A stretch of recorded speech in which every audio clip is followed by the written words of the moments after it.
You broke the news to me earlier that Over the Top did not have an influence on young CIRE growing up. It did not. And it's not to say unfortunately, because it's a great movie. My kids all love it. We all watched it together on Thursday last week in preparation for the show. But no, it was a Lex Friedman podcast featuring Devin Larratt before he went after the world title against Levon Saginishvili, who is just an absolute behemoth of a person. Got to meet him in December. And Devin Larratt was talking to Lex Friedman. He said, arm wrestling is a chess fight with your hands. And he says that and instantly piqued my interest. I've got like a 2100 ELO rating for chess. So I'm like, okay, jumped on Facebook and I'm like, we can get down. I jumped online immediately. It was like chess club or arm wrestling clubs in Colorado. And I found Colorado Arm Sports, went to my first practice in March of 2022 and just fell in love with the sport. Right now I'm 14th in North America. So that's from Canada all the way down to the southern tip of... Yeah. That's fucking crazy. And that's out of how many? 25,000 pullers. 25,000 pullers. Holy shit. And I'm taking you on tonight. Let's go. I should have brought a table. That's why I thought you canceled the other day. You were just a little concerned. I was afraid. You know, Chad walks around. I'm like, dude, that guy's got some thunder. He might rip my arm off. But yeah, no, that was just a timing thing. Had family come down that was unexpected. So we didn't do it Saturday. We're doing it today. Yeah. How often? Well, first of all, how much have you competed? How many matches have you had? Is that what they're called? They're called arm wrestling matches? We have matches, okay. I have competed at 35 tournaments. I have 17 state titles. I have one North American national title that was in 2023 amateurs. I am the current super heavyweight champion of Mexico. Went back to defend my title this year. They didn't have anybody for me, so got it by default again this year. And yeah, that's kind of it. My most recent and my claim to fame, which got me my rank, was I competed in what's called the MAC Underground Tournament, and it was a round robin of super heavyweights, and these guys were all top 12 in the U.S., and with the exception of one who was number 14. And I was the alternate for a guy named Brad Grundy, and Brad Grundy competed in Tbilisi, Georgia in February, came back with COVID, and then couldn't train. So I got called by Bob Brown, who runs, he organizes different events, and he was like, hey, you're my alternate, he's sick, you're in. And my first match was against a man named Wayne Withers, who's been pulling for 25 years and has well over 70 state titles, national titles. He's the current MAC champion out of Canada, and I beat him. So that gave me my rank, which put me at number 12, and then... Immediately. Holy shit. 12. And then I lost to Wallace Dilly, because it's a tournament, but it's a tournament super match style. So you have to win best of 3, which is the first to 2. So I beat Wayne Withers, and then I faced Wallace Dilly. And Wallace Dilly's another guy. He's been pulling a little bit longer than me, 5 years. Absolute unit, strong dude. And I pulled him, and he just blew through me like I was a piece of paper. No shit. And he wound up winning the entire thing. So I placed 3rd in that overall tournament, which is still really cool considering I've only been pulling since, like I said, February of 2022. Yeah. So, yeah. No kidding. That's incredible, man. So, to go from, you're telling me after your first match, you were ranked 12th in North America. Oh, at that tournament. Gotcha. I just got the rank in March this year. So it took a long time to get there. Arm wrestling as a whole, any experienced puller is going to tell you you're an amateur for your first 3 to 5 years. And it's because you have to build up tendon strength, you have to build up bone integrity, you have to build up the small muscles that articulate the joints, because it's such a chest fight like Devin explained. There's pronation, supination, back pressure, side pressure. There's things that you have to learn in order to manipulate the other person on the table to get them out of position. Right. Because everybody can get real strong and tight, but if you can't break that power chain, then you're not going to get anywhere. You're not going to win through. It doesn't matter about just brute force and strength. You have to figure out a way to intelligently break that power chain down and then get the victory. Yeah. So it took me, because I'm a nerd and I absolutely love, when I find something, I'm dissecting as much as I possibly can. Yeah. I probably have 1,000 hours of footage of me pulling. Damn. Because I break myself down. Well, why didn't I win that one? I'm more critical of myself when I lose than when I win, because when I win, it means that I figured something out in the setup and I was able to execute. When I lose, it's what did I do wrong? Where was my foot position? Where was my elbow? Did I not engage in time? What was the issue? Right. So as a result of being an understudy in that regard, it's just kind of propelled me. And then also being a big dude helps.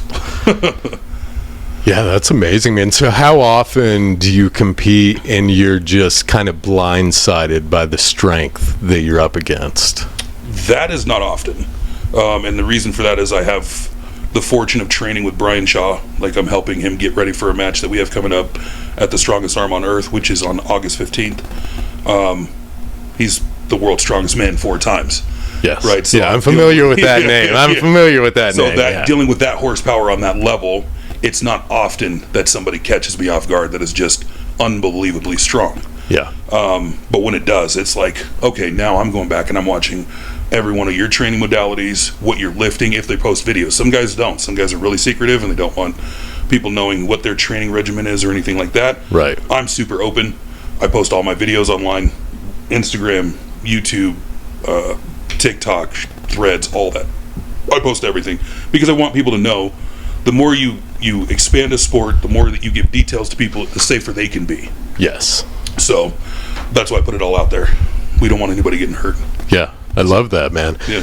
How much of it do you pay attention to demeanor 100%. Before you lock up?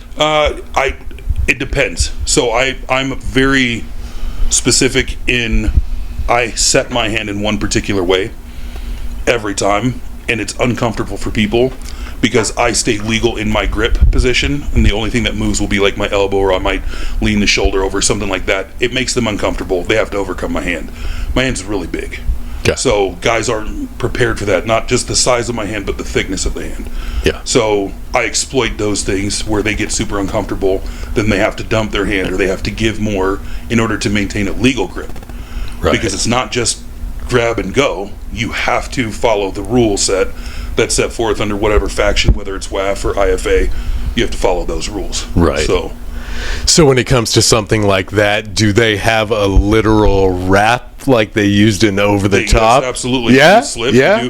The difference between the two, I loved Over the Top. It was a great movie, but it is not as realistic. Like somebody kind of coming back and then re-hitting through is not ever really going to happen. Well, see, I thought it was weird because I swear on one of those, Sylvester Stallone looked like he was just gripping the guy's thumb. Yeah. And I'm like, what are the rules and regulations? When you set up and you close your hand, the only thing the ref wants to see is the knuckle surface across the top between when you both grip your hands. Okay. After go, you can come up and cover that and create No a cup shit. and go. But just the start, it has to start fair. So you got to be quick. Yes. In the movement that you're going to make. Yes. Or 100%. you're fucked. Yeah, really. Over the Top is considered a top roll, which I'm a back pressure top roller, outside arm wrestler. So I like to hit back and out to gain hand control and then crash sideways. What Sylvester Stallone does in there, Lincoln Hawk in the movie, is he does this over the top where he climbs in an exaggerated fashion.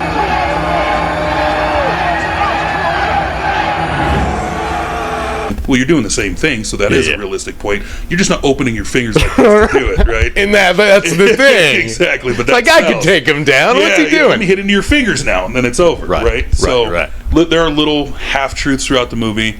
The best part of it is I'm not sure if you even know who John Brzezinski is, but that's what this movie's based on. So the Over the Top tournament was a tournament that happened in 1985. And John Brzezinski was 19 years old when he won it. And he beat all of these prolific arm wrestlers that are great guys, and I finally got the opportunity to meet him in February this year. So I got pictures with him. It was really awesome. Nice. But the movie's about him, just this kid claim to fame, and then obviously they had to make it, Hollywood to really theatrical. entice people, Yeah. of course. Cinematic. And my kids absolutely love the movie. Like, they were just eyes on the whole time because they're little arm wrestlers themselves, and they're all really good, and they're all top rollers, right? So they understand that connection. But when it comes to the setup or it comes to the strap, if you slip and you let go, you get tied together. And then you can't slip and let go. There are two kind of fundamental understandings of that. If you don't have a strong hand, then you want to slip and go to the strap, because then it technically would negate the person's hand strength. So then you're tied together and you're using anchor points on your body to pull through. But somebody with a really dominant hand, who then also knows how to use the strap, can also manipulate the strap in his favor. So if my hand is stronger than yours and then we go to the strap, I can put more pressure into the strap forcing the strap to take you out of position, and you're not aware of it until after the fact. Interesting. So there's a lot of different positions. One of the best pullers in the world, his name is Daniel Prokopchuk. He is a hand surgeon. That is his profession. He's out of Moldova. And he knows where to manipulate your hand to lock your joints so you can't even move. Oh, shit. And he does that in the setup, and then you're stuck trying to figure out why you can't move sideways or why you can't pull from him. And the kid is 5'2", and he's pulling guys that are 6'3", 6'4". No shit. And just massive human beings. Fuck. You know, and then the sport itself also employs the use of like mutants. Oleg Jacques is a guy who has this mutant Hellboy arm that's just mangled, and it's massive, and it's just tendons that are grown at and overproduced or whatever, and hands real funky, but he's an absolute monster, and it's just his arm. So the rest of his body is normal, and then he's got this freakishly crazy arm that he then just like, it's wild. Like, I love the sport. Awesome. It's crazy. Yeah, that's cool, man. Yeah, because actually the first thing I thought when they pulled out that strap in the movie was, well, why don't they just fucking strap them all up? Start that way. Start that way. Yeah, well, because people will figure it out. Like, if you don't want to be tied together, then you're going to figure out how to be faster than the person that you're hitting. Right. And you're going to change the way you're going to attack the person. You'll hit inside, then roll outside. So you have hook pullers, which you dive inside and you create the hooked position, and then you're working on the rotation, internal rotation. Outside pullers are running their top rollers. You have pressers. They'll dive in like a hook, but they're going to compromise the hand and drive, pushing your arm past your shoulder. Okay. So it depends on speed, and if you can stop them from getting to a lane where they're strong. And if you slip and go to the strap, then a lot of guys, I ask them, like, you want to go to the strap? They're like, no. Okay. So then they think they're hand dominant, and they think because I'm asking, do I want to go to the strap, that I don't have a hand? Hey. Right? And then they want Which is probably why you're doing it, right? I offer it to everybody. I'm way stronger in the strap, but if you want to have the battle of attrition, we can sit here and figure out what I'm going to do to your hand. Well, kind of fucks with their mind a little bit. Exactly. Yeah. So what about the person? I'm sure the personalities you run to in that world, some of them have got to be similar to what we see in Over the Top, with the exception of the cigar eating. Chewing the cigar, drinking motor oil. Yeah. Not as much as you'd think, actually.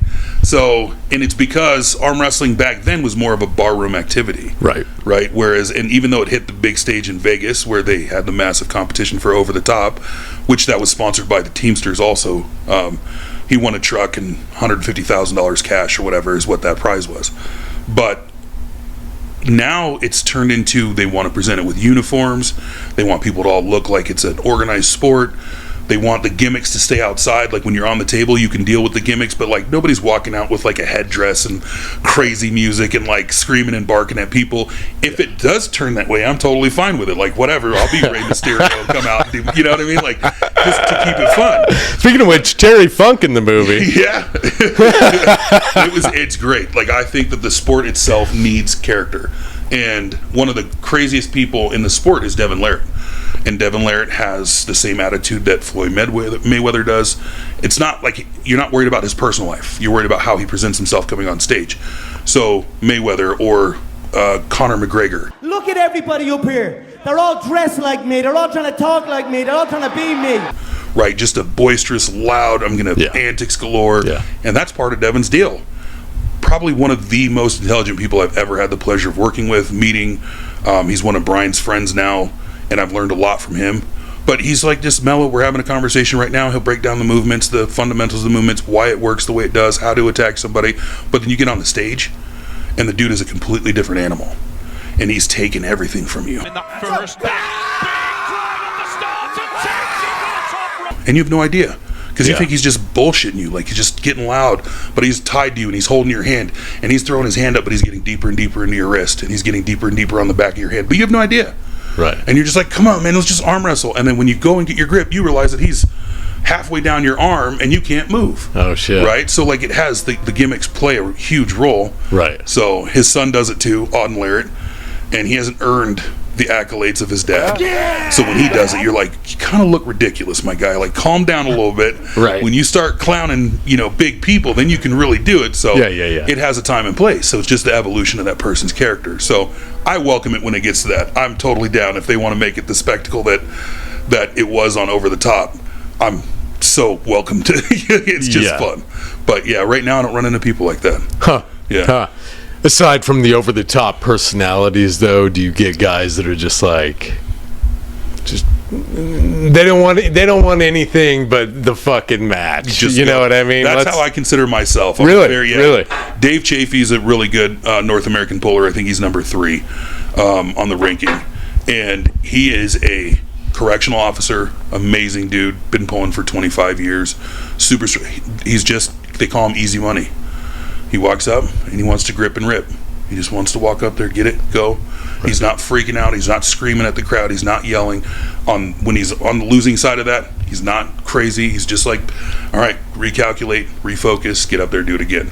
So I would consider myself more of that style. I don't like punching the table, I don't like getting over boisterous, and getting loud and crazy unless it calls for it.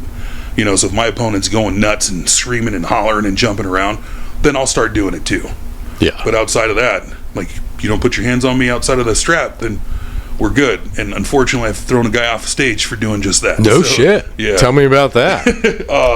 Arizona State last year, guy fouls real bad. Everybody in the crowd saw the foul. The ref didn't see the foul. I'm like pleading my case to the ref, and he's like, take your loss like a good boy, as they're taking the strap off. That's what the opponent said. That's what the opponent says to me. And so I got mad and I ripped my hand away when our strap is still halfway together. Right. And he reaches across the table and shoves me. And so I came off the backside of the table, and I have 3 refs holding me back as I got my hands on him, and he went off the stage. Threw him off the stage. It was not my proudest moment. And it was one of those where I was like, damn, I just ruined my stock. And it actually gave me more credibility because I wasn't misrepresenting myself. And you were standing up for the sport. Standing up for myself, right, as well as the ref's job and the spectators watching. Like, you're not going to disrespect me on that level. And it started recirculating again, like a month ago. And he jumped on there and he was like, you just need to take your loss like a good boy. I'm like, buddy, when I see you again, I'm not going to put my hands on you outside of the strap, but I'm going to rip your fucking arm off. Damn. So, I guess this may seem like a silly question, but I'm assuming that's your biggest rival in the sport is somebody you threw off the stage. Not even a rival. It was afterwards. I walked off the stage, collected myself, came back out, apologized to the crowd, said arm wrestling doesn't represent athletes like this, grabbed his hand, shook his hand, gave him a hug, was like, we'll move past this. Right? But then he goes ahead and brings it up again, right, a month ago, right? Yes. 1 year anniversary, whatever you want to call it, because it would have been the same time last year. Right. But it was one of those, I wouldn't consider him a rival because I know he's going to eat dog water. Like, I would destroy him. I'm not the same guy I was last year, but he's also not the same heavyweight he was. He's dropped down to a lower class. So I'm a super heavyweight. He is now just a heavyweight. Oh, I see. So he's cut down in weight. So he got down to where he couldn't even face you anyway. So now he can just talk shit. Yeah, exactly. He wants to face me in the overalls. We'll run it back. But, yeah. That's funny, man. So is there anyone in that world then that you just can't wait to go up against again? Not as an again, but this match coming up with Derek Smith, that's who I have my super match. He's number 9 in North America. On the 15th. Budweiser Event Center. Yeah, Blue Arena. Yes, Loveland. Sir. Yes, sir. That's August 15th. He's one that just, it rubs me the wrong way, the way that and it's not even, I don't think he meant it intentionally, but he planted the seed. I didn't plant the seed, right? So he introduced me to Brian to be Brian's training partner with a collective of other guys, and he's Brian's coach originally. And so I'm like, hey, let's work together, tell me what you want me to work on with Brian. And he was like, no, you're fine. I'm like, you want me to train somebody, but you don't know what I have to offer. Like, you're not gripping up with me. He's been pulling for, at the time, 14 years, right? And I'd been pulling for 2.5, and you're not wanting to work and see where I'm at. Like, to me, I thought that was a weird thing. Sure. But he pulled everybody else that was there. So I took it personally. And it has lived there rent-free. And then when Brian and I were talking about setting up, or he was talking about offering arm wrestling at his event, and I was like, yeah, it'd be cool if I call out Derek. And he was like, oh, that would be great. Because Derek kind of fell off and they weren't communicating as much through the training or anything. So he was like, oh, no, I think that's a good idea. So I did. And he took it. So it's that's the person I want. I don't see past him. I don't see through him. That's the dude I've been hyper-focused on. And that's the one that's coming here in another week. 15th. Yep. 11 days away. Dude, that's awesome. You must be stoked. You must be ready for that. Beyond pumped. Right now, arm wrestling is a weird sport when it comes to strength, that people look at arm wrestlers and they see them doing half curls, or they see them doing strict curls, and they see things that you wouldn't normally do in a gym. And it's because we're hyper focused on training a lane to gain strength in that lane, so we don't open up or things like that. I'm pulling guys right now that train with me that are 6'5", 350, 380. I have 3 bands on me, and they're using 2 hands, right? And I'm ripping through them. That's fucking amazing. So man. it's like, okay, we're on a completely different level. So if you take a professional arm wrestler and you put him against your average Joe, somebody's going to get hurt. So it's to me, it's a discipline. It's a combat sport. Even though you're arm wrestling, hands one on the peg, one with the other person that you're engaged with, it's a full body deal. Yeah. In a hard match, you're going to go home walking like you just got hit by a truck, because you're putting everything into it. You're twisting the torsion that you're making, how you're driving, it's wild. So it's a good discipline, and it's definitely helped in other things. So I do now Grip Sport International. Just started doing some hand stuff, grip training, and we went to our first competition in Colorado Springs 3 weeks ago, and I tied with different people around the world and things I've never tried before, and it's top 20 in 3 different categories: a grandfather clock, a double shallow inch pinch, and what was the other one? The flask. So they're all different things, tools that you pick up. And I've never done grip training before. I've only been an arm wrestler. Yeah. And to hit the numbers that I was there, everybody was like, dang. And one of my guys got even higher. And he's like breaking into the sport of arm wrestling like I am. He's 2 years in now. And we went over there and just started rocking the world of grip sports. So now we're going to do them both together and see where we can climb, if we can set the standard and set the bar, raise it higher, and then have that translate over into arm wrestling, the grip sport stuff. You're not running from us when we crush your hand and they say go, and you're doing everything you want to. We're just kind of holding you center table, looking at you like go. Right. So it's cool. Yeah, that's pretty amazing, man. I know very little about it. I mean, I've learned more than I ever knew sitting with you just now for the last 20 minutes. You know what I mean? It's got to be kind of frustrating, or at least I think, maybe I'm wrong. People probably have a whole different perception of that world than what it actually is, especially when it comes to technique. I mean, I'm sure they just think it's a bunch of guys getting together, like an over the top, and just bar room. Everybody, when you talk about arm wrestling, everybody associated to a back room bar activity. Bunch of knucklehead dudes ego testing their frames and screaming and shouting at each other, and it's hard when you look at Over the Top, which again is a fantastic movie, to see that's literally how it's depicted all the way up to the final. Yes. He rolls into some truck stop, into the back dive bar, and he has a match, and the guy's pissed drunk and chewing cigarettes, and they arm wrestle. And ironically, that's what I thought it was too before I got into it. A guy named Tony Tomlinson, he's an acclaimed puller. He's been pulling for about 10 years. He's held some tournaments on his own. Propositioned me to pull in 2016. I owned a flooring store in Estes Park, and one of my guys who we were contracted to install the floor, but they didn't buy the flooring material from me, so I went down to Lumber Liquidators to pick it up. Tony's a big dude, 6'5", at the time probably 400 pounds. And he was like, oh, come here, you look like a big dude, grip up with me. And so I do, and he's like, oh, you ever arm wrestle before? I'm like, no. He's like, try and pin me. And so I start going through, and he's like, oh, you're strong. And he's like, all right, now hold on. And he just brings me to the other side, and he's like, here's my card, hit me up sometime. And I was like, dude, you just kicked my ass. I was like, I'm good, man, and left it alone. And at the time, I think it was like 260, just working my ass off all the time, always, whatever. And then to have that come full circle after I get involved into arm wrestling, Tony walks up to me at Colorado State in 2022, and he was like, I'm glad to see you here. And it just like this weird whirlwind came back of, holy shit, you did ask me to arm wrestle. I had no idea that this is what you were talking about. My mind didn't go to it being a trained group of guys working out together, and that's what it was. And so, we pulled as close as 3 months ago. He came up to the house and we pulled and hung out together and stuff, and he was like, dude, you are Colorado's monster. You're number one left and right for sure. So it's got to make him feel pretty fucking good. Absolutely, I would think. Yeah, and he had his name in it. You know what I mean? But had I been in a position to invest time wise back then, I definitely would have climbed the ladder. But I don't think that I would have climbed the same way that I am now. Right. So pre-COVID, Tournaments were abundant. They were everywhere. Things going on. You can get lost in the whirlwind of all the different athletes pulling. But then going through like this restructure and refacing of the sport post-COVID really opened the door for people to focus on their social media and build their brand up and let people know who they are outside of just somebody else picking them up. And so I don't think I would have been as successful then as I am now. But, man, I should have had this in my life a long time ago.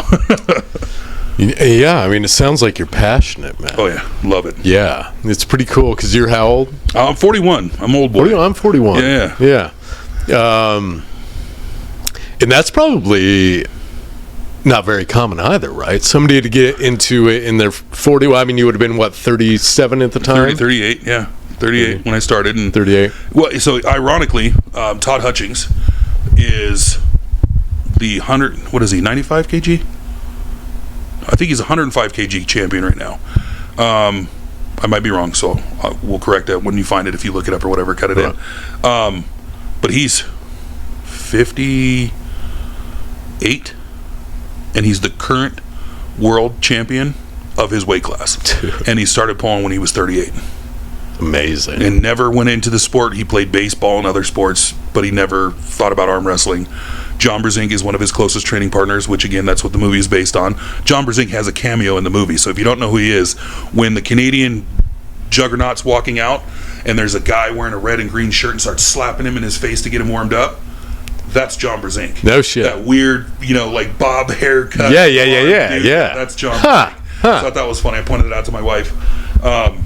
But for him to get in that late, and he's still the number one guy. Like, Todd Hutchings will be pulling at this tournament at Blue Arena against Dave Chafee, Easy Money, that I just talked about. And Dave is 115 kg, and Dave is 45. So arm wrestling is an old man sport. You can start young, but it's all tendon strength. Okay. So now you have this birth of strongmen entering arm wrestling, which is dangerous for everybody else because these are guys who have refined the body to hold massive amounts of weight, which means that they have insane and incredible tendon strength and endurance, and then they're going to come into a sport that is a tendon-based sport. So their transition, once they learn the fundamentals, as long as it's not caveman style, dumb jock, whatever, if they are studies like Brian is a brilliant dude, super smart, breaks every movement down to its origin and base point and wants to build from that platform, he's going to be an absolute monster. So he's already shaping up to be. So it's interesting where we are in the sport. And then you have factions like East vs. West, which is the largest production of organized arm wrestling right now. Right now. And they have King of the Table. So if you look up East vs. West Sports, they list the current rankings of everybody on the WAF side globally. And then they take the top 10 and they put matches together, and they take, have Challenger Series, or somebody who wins a Russian Open tournament, or somebody who wins a Norwegian or Swedish tournament, and they'll take them and bring them into the pool to then start building them up to get them onto the world stage. So it's really cool. We want to see it in the Olympics. I think groups like Brian getting the sport spread globally even more because it's such a niche sport, because everybody's perception is that back bar room style thing. We're really touching new minds, new athletes, new spectators. Yeah. I mean, I think you did the moment you told me that you were an arm wrestler. Yeah. I was like, holy shit. It's something I know. Basically, and I'm sure a lot of people have that reaction, I'm sure, of like, oh, that's just something you do with your dad when you're 5 years old. Exactly, because dad watched the movie. Exactly. Speaking of the fucking movie, favorite scenes in the movie that kind of you're able to relate to the world of arm wrestling? Of all the scenes in there, my favorite is when Lincoln is looking at his son, and he has his son challenge the kid in the arcade.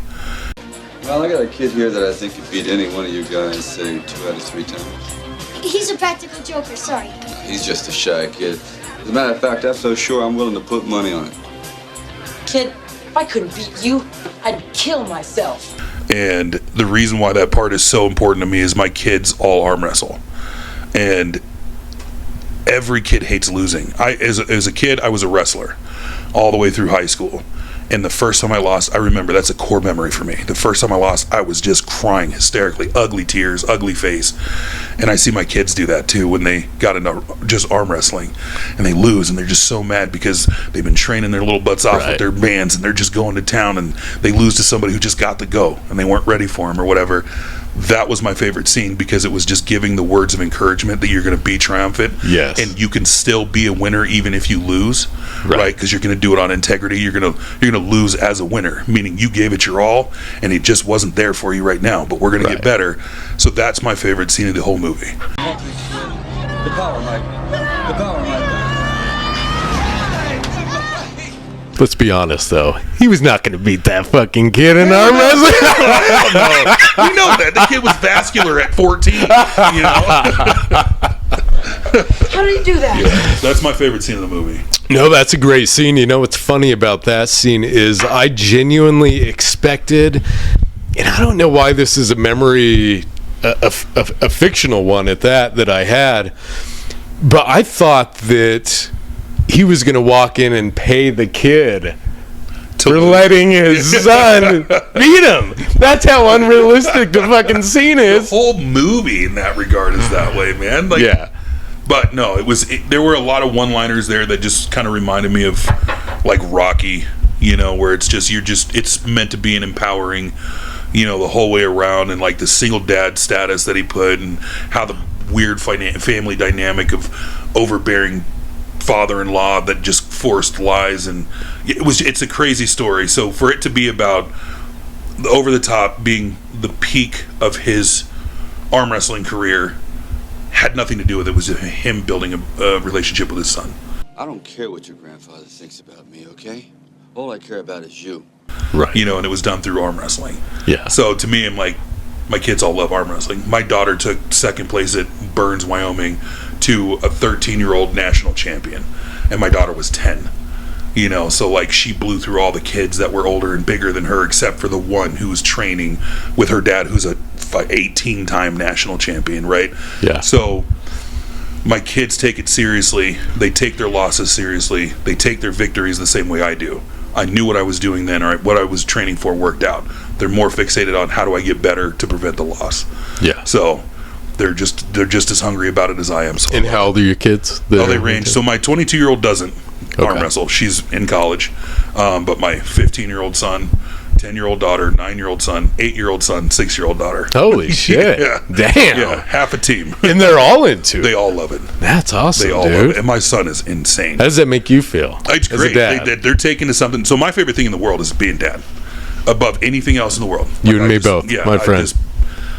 God is in the eyes of a child, right? Like they're amazing. So that's my favorite thing. And the fact that they love something that I do, I think more than I do, it makes it great.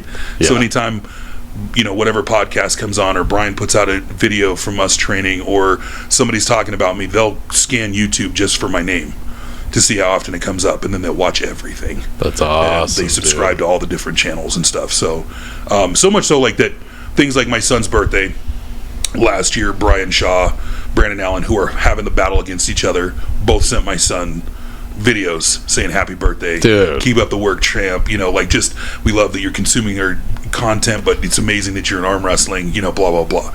So it's the sport itself, regardless of your skill set and how invested you are, everybody is super welcoming. There's always that one-off chance that somebody's just gonna be an arrogant jerk, but that comes with every sport. Yeah. But arm wrestling itself is like, it literally is a family-oriented time. Nobody wants to take their weekend, because all tournaments happen on Saturdays, with the exception of this one that's happening on the 15th, is a weekend vacation. Dad goes and arm wrestles on the Saturday. Well, mom's going to get into it too because dad's doing it, or she's going to hang out with the kids. Well, then the kids can arm wrestle too. So then it becomes a family function on that weekend, and you can find one every weekend of every weekend a year. Yeah. There's always going to be a tournament somewhere. So you have some destination location to go to. You have something to do on a Saturday. The kids still get to be involved. But when you walk into the Shrine Club, or, you know, whatever lodge, or, you know, whatever hotel that's hosting, you're going to see a crap ton of kids. No shit. You know, and everybody's together. All the family, all the kids play together. We've taken family vacations and hung out with other arm wrestling families, not arm wrestling. Yeah. Because we met them there. It was the network. Right. of people. Like, it's amazing. So it's Do you not- guys find the time Yeah. now, like sneak off? Of course. Let's do this. Of course. Every time you go on vacation somewhere, if you're not going to a spot, there's a table at the house. Yeah. I have 6 at my house. Every Sunday I host practice. So this is actually a shout out to every Sunday I host practice at 1 o'clock. And I live in Berthoud. It's open to everyone. Nice. The reason why I say it that way, we grill every Sunday. We provide the food. People come and hang out. And it's a good time. But I want people to know that it's a sport that's family oriented, and good pullers will keep everybody safe, keeping them honest and keeping them safe. Yeah. Because the one thing that we don't want to have is a bunch of people looking at our videos, trying to emulate what we're doing, and then snapping their arm. Yeah. And that can happen super easy. Dude. It's crazy. I don't mean to interject, Good. but I was at work the other day, and I was talking to Jose, and I'm like, hey, fucking Saray and I are going to do Over the Top, Yeah. right? I was all jazzed about it. I was ready to go. And he said, dude, you better be careful. Have you seen all those videos online of people getting their arms snapped in half? And I'm like, you motherfucker. You motherfucker. Why you got to put that in my mind? It does happen, but good people will keep other people safe, right? Yeah. I'm 1 year and 4 days out from surgery, so I had a full distal rupture, had the bicep tear off the bone, roll all the way up my arm. Oh, in a damn. match against a guy named Corey Miller, the Flash, and he was a 200-pound guy, so size doesn't matter. And that whole tournament, I was flashing everybody, and they call Corey Miller the Flash. So when we set up, I was like, dude, I have all the piss and vinegar. I'm connected. I'm good. I'm going to hit him as hard and fast as I can. I'm known as a King's mover. King's movers will roll out. They'll collect somebody here. They'll hold the person's pushing, and they'll start to rock underneath and break the hand of their opponent to bring him back over. Well, when I set up to flash, you're ergonomically set up in a different position, so you're not catching the same. And he hit me so fast that I wasn't prepared. I thought I had to hit, and I hit like this, and I ended up with my arm fully extended and went to try and collect and tore the bicep across the top. I watched it tear, and I was like, well, that wasn't bad, so I went to do it again, and that's when the tendon broke and rolled all the way up. That is a common injury, distal rupture, and a proximal rupture, which is the proximal of the bicep, or the two tendons go into the shoulder. So those are the most common injuries, is a distal rupture or a proximal rupture of the bicep. And it's from getting into a hyperextended position, or you not engaging the muscle before somebody else hits. So then the muscle's being reactive after the jerk. Right. And then the other one is a humerus fracture. And that happens when you're set up here and you start to pull, and your hand gets outside your shoulder. And if you don't look at your hand, your bicep doesn't know, or the muscles in your body don't know where they're supposed to provide tension. So when you look away, then you lose symmetry, you lose focus, and then the muscle just stops pulling where it should. And then it goes into the bone. And the bone literally twists in that position, and it'll snap all the way across. And you're looking at a year and a half out from that. There are great guys who've snapped their arms and come back and pull. Paul Passmore is one of them. Phenomenal puller, but broke his arm. He broke his own arm against the person he was pulling against, because he was not looking where he was at, and just snapped. So it does happen. Yeah. Larry Wheels, big content creator, influencer, was on a trajectory like this in our sport, and he was holding the guy's hand. The guy was listening to 15 different people around him on what to do, and Larry's just holding here, and the guy's doing all this stuff and snapped his own arm. Larry walked away from the sport. Damn. You know, just it's that impactful. You feel that in your hand. I unfortunately broke somebody's elbow, and it was because he went to slip, and when he slipped, I grabbed a hold of the fingers and I continued to pull him over, and he was still fighting to get out, and I finished the pin with a quick motion, and it broke the bone at the bottom of his elbow. Oh, shit. Little things like that. I'm like, that's the name of the game. You know, Yeah. if I'm playing baseball and I get hit in the eye by a baseball, it's because I'm not paying attention. My glove wasn't up, right? That's my fault. Yeah. Same thing. So it's par for the course. So that injury that you sustained, what's the pain like that comes along There with that? wasn't any pain initially. The pain was like after the adrenaline wore off, and I realized that my bicep wasn't attached to my forearm anymore. Right. And the muscles in the area where there wasn't a muscle before, so all the skin is stretching, and it's just this weird, it was like this really vicious burn from the inside. Yeah. So it wasn't terrible, and the surgery story is actually crazier than the rupture. So I had to wait 10 days to get surgery for the surgeon to fly out. I was waiting for a specialist, and I go in for surgery. They do a nerve block, and then they put me out. So I was completely out. And they had my arm splayed open. The original incision was like 1.5 inches long, and they were trying to grab the bottom of the tendon and bring the muscle down. Well, because it waited 10 days, the muscle was up so high, the muscle fiber grew to my humerus. Fuck.